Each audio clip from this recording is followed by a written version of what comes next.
Hello, good afternoon. Welcome to my vlog.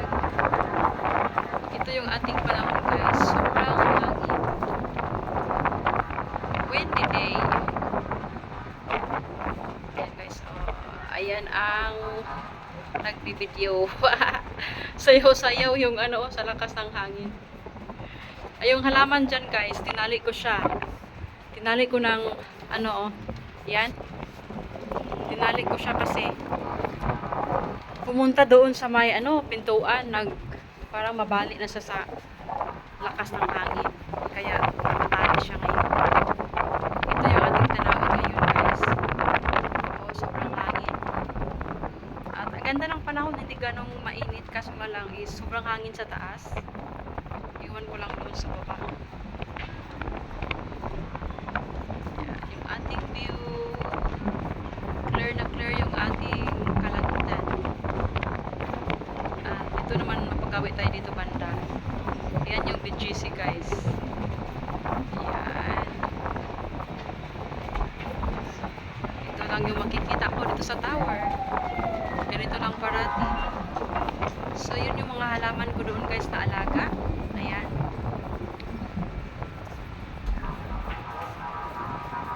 Halo-halo yung mga ko dito guys, alaga. Ayan, nandyan yung oregano. Nandyan yung tanglad. Nandyan yung aloe vera. Ayan. Tapos ito naman isa kaso. Nandyan yung dill. Nandyan yung oregano din. At yung halaman din. Nandyan. Ito sa dati guys is napakalaki ng dahon. Pero ngayon, tingnan nyo po, nagiging siya. Nagiging ganyan. Ito yung parati kong nililinis at madumi na naman. Kailangan talaga is every week. Grabe, alikabok na po. Ito ang bilis dumami ng mga puti na to, Oh my gosh. Tanggal ako ng tanggal. Dami naman ang dami. Ayan. Dami na naman akong tanggalin. Ayaw ko magtanggal ang ganitong panahon na mahangin kasi nakakapanuhot. Sa lakas mo naman ng hangin, hindi ka kapakabagin dyan.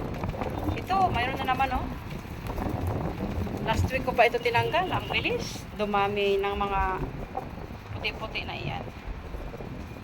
Dito na kami kumukuha guys ng pangtola. Kung magtinula kami ng isda at saka manok.